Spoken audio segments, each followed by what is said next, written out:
Entry পইণ্টৰ পৰা আহি এখন পুৰা এটা গ্ৰাউণ্ড হয় ইয়াতে গাড়ী চাড়ী পাৰ্ক কৰিব পাৰি বঢ়িয়া এটা স্পেচ মোটামুটি এটা ভাল এটা স্পেচ আৰু ওপৰত ধুনীয়া ধুনীয়া কিছু কটেজ আছিলে ৰুমবোৰ দেখুৱাই দিলে কেনেকুৱা ষ্টাইলৰ মানে সম্পূৰ্ণ ইয়াক কাঠেৰে বনোৱা কোনো ধৰণৰ মানে বালি চিমেণ্ট শিল এইবোৰ মেটেৰিয়েলছ ইউজ নোহোৱা গোটেইবোৰ কাঠেৰে বনোৱা সম্পূৰ্ণ কাঠ হয় লগতে এইটো এটা ধুনীয়া ইয়াৰ পৰা প্ৰাকৃতিক ভিউ এটা দেখা পাই চাওক কি মজা লাগিছে এই ৰাইট চাইডে অকণমান চাইছোঁ এইখিনি মানে প্ৰাকৃতিক সৌন্দৰ্যৰ কথাই বেলেগ এইখিনি চোৱা আৰু মজা লাগে এইখিনিৰ পৰা ক'ত আহি আছোঁ মই কৈ আছোঁ আপোনালোকক পৰিচিত ঠাই আহি আছোঁ মেঘালয়ৰ উমিয়াম লেক ৰাস্তাটো চোৱা ধুনীয়া একদম বতৰ আৰু মেঘালয়ৰ বতৰৰ কথা আপোনালোকে জানেই খন্তেক সময় ৰ'দ দিব খন্তেক সময় আকৌ মানে ডাৱৰীয়া এনেকুৱা ধৰণৰ আৰু এইখিনি ঠাই দেখিবলৈ খুব ধুনীয়া আজি মোটামুটি 10-15 বছৰৰ আগৰ ৰাস্তা সিমান ভাল নাছিলে এতিয়া গুৱাহাটীটো শ্বিলং খুব বেছি 2 ঘণ্টা লাগে আৰু যদি ৰাতিপুৱাই আহা আৰু সোনকালে পায় গতিকে শ্বিলঙৰ ফালে আহি আছোঁ এতিয়া বৰ্তমান অৰ্কিড গাৰ্ডেন পাম আমি ধুনীয়াকৈ দেখাই আছোঁ চববিলাক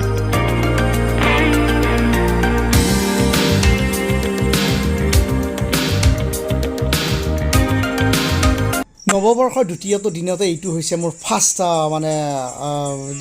মোৰ শ্বিলং যাত্ৰা শ্বিলঙৰ এই বৰাপানী পাইছোঁ আহি মানে বৰাপানীলৈকে আহি আছোঁ যিটো উমিয়াম লেক হয় তাত এখন সুন্দৰ এটা ৰিজৰ্ট আছে ফেমিলি ৰিজৰ্ট আৰু তাতে ষ্টাই কৰিব পাৰি ধুনীয়াকৈ থাকিব পাৰি আৰু খোৱা বোৱাও কৰিব পাৰি সেই ৰিজৰ্টত অকণমান থকা মানে থাকিবলৈ অহা নাই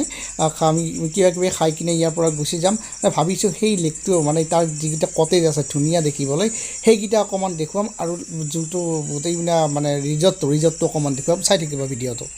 আৰু সেই গুৱাহাটীৰ পৰা দৌৰ মাৰি অহাৰ দৰে আহি পালোঁ এইটো হৈছে লেকৰ ভিতৰত সোমাইছোঁ আৰু ভিতৰত ৰিজৰ্ট আছে যিটো orchid resort orchid garden resort হয় এতিয়া পানী বহুত বেছি আছে সেইকাৰণে ইয়াত বটিং নহয় কিন্তু পানী যেতিয়া কম থাকে তেতিয়া বটিংটো এলাউ কৰে গতিকে এতিয়া হয়তো বটিংটো এলাউ নহয় আৰু এতিয়া আমি ৰিজৰ্টত সোমাম এই ৰাইট চাইডে এইটো ৰিজৰ্টৰ গেট পাইছোঁ এই ৰিজৰ্টটো চাই লোৱা welcome to orchid lake resort এইটো হৈছে কিবা কৈছে অৰ্কিড লেক ৰিজৰ্ট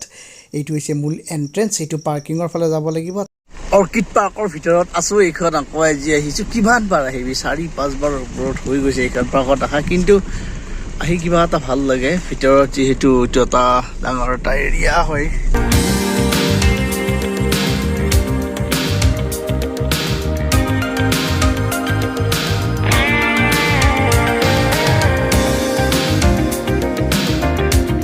অৰ্কিড ৰিজৰ্টৰ সিফালে এন্ট্ৰি পইণ্টৰ পৰা আহি এখন পুৰা এটা গ্ৰাউণ্ড হয় ইয়াতে গাড়ী চাড়ী পাৰ্ক কৰিব পাৰি বঢ়িয়া এটা স্পেচ মোটামুটি এটা ভাল এটা স্পেচ আৰু ওপৰত ধুনীয়া ধুনীয়া কিছু কটেজ আছে গৈ আছোঁ তলৰ ফালে একবাৰ যাই লওঁ তলৰ ফালে কেনেকুৱা এটা বস্তু আছে দেখাই দি আছোঁ এটা গ্ৰীণ এৰিয়া মেঘালয় বুলি ক'লে আৰু দ্বিতীয়বাৰ কৈ থকাৰ কোনো প্ৰয়োজন নাই সেইফালে আছে লেকটো যিহেতু সেইটো বৰাপানী লেক বুলি কয় বৰাপানী লেকত আৰু এইফালে এইবোৰ গ্ৰাউণ্ড হয় পুৰা এটা গ্ৰীণ এৰিয়া এইবিলাক কটেজ হয় একচুৱেলি মানে ৰুম আৰু ইয়াত থকা মোটামুটি মই এদিন সুধিছিলোঁ আহোঁতে 1 নাইট 3500 3,500 টকা ইয়াৰ পাৰ নাইট হয়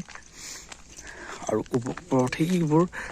কিছু বঢ়িয়া কটেজ আছে গোটেই কটেজ কেইটা চাই লওঁ গোটেই মজা কিছুমান কটেজ আছে কটেজ কেইটা যদি নাচাওঁ তেতিয়াহ'লে এই লেকটোৰ ওপৰত মানে ভিডিঅ' বনাই কোনো ধৰণৰ লাভে নাই বুলি মই ভাবোঁ কটেজ কেইটা মেইন হয় কাৰণ গোটেইকেইটা কটেজ মানে তাত 90% উডেন মানে কাঠেৰে বনোৱা ওপৰলৈ গৈ আছোঁ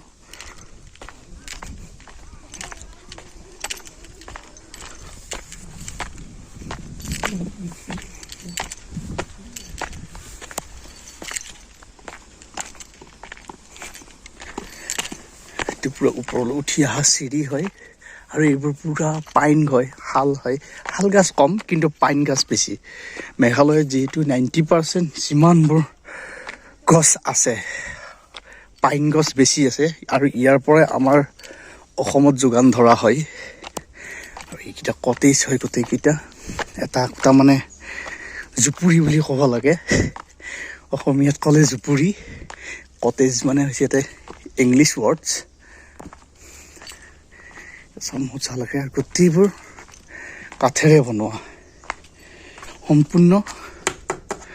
কাঠ হয়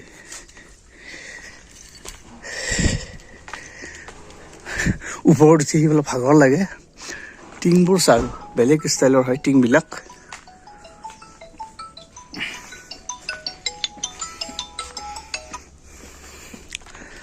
আৰু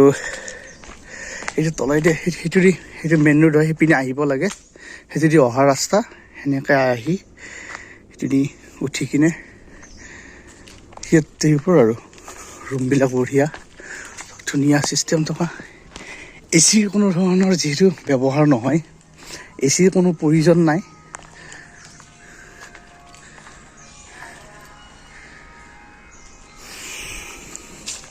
এনেই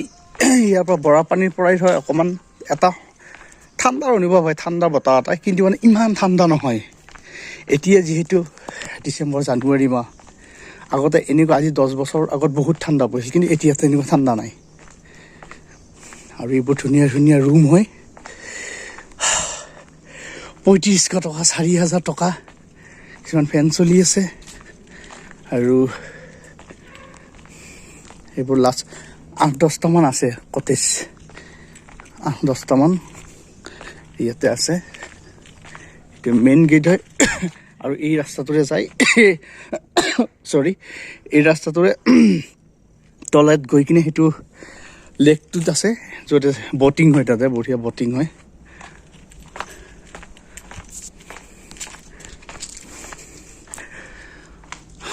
(410) ৰুম নম্বৰ। চাওক, এইবিলাক কোনো টিং নহয়, সম্পূৰ্ণ কাঠ।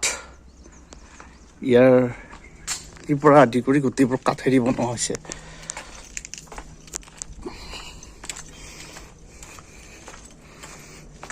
খুব বঢ়িয়া জেগা, এটা গ্ৰীণ পৰিৱেশৰ মাজত ধুনীয়া এটা ৰিজৰ্ট হয়। এক্সপেঞ্চিভ হয়, কিন্তু ইয়াৰ খাদ্যৰ পৰা আদি কৰি প্ৰতিটো ৰুমৰ কোঠালি টু এক্সপেঞ্চিভ। চ' অকণমান দেখাই দিলোঁ যে উমিয়াম লেকৰ ভিতৰত থকা যিটো অৰ্কিড ৰিজৰ্ট, সেই ৰিজৰ্টটো অকণমান দেখুৱাই দিলোঁ, চালে আপোনালোকে। ত' ভিডিঅ'টো যদি ভাল লাগিলে লাইক কমেণ্ট শ্বেয়াৰ কৰাৰ লগতে চেনেলটো ছাবস্ক্ৰাইব কৰিব। ত' happy new year to all of my favourite friends. ত' আহি থকা দিনবোৰ সকলোৰে ভালে যাওক। Thank U. উমিয়াম লেকৰ ভিতৰত থকা যিটো অৰ্কিড ৰিজৰ্ট গাৰ্ডেন আছিলে, সেই গাৰ্ডেনৰ এটা ধুনীয়া ভিডিঅ' দেখুৱাই দিলোঁ ইয়াৰ পৰা। নেক্সট ভিডিঅ' এটা আহি আছে বেলেগ এটা বিষয়ৰ ওপৰত। তেতিয়ালৈ বাই বাই।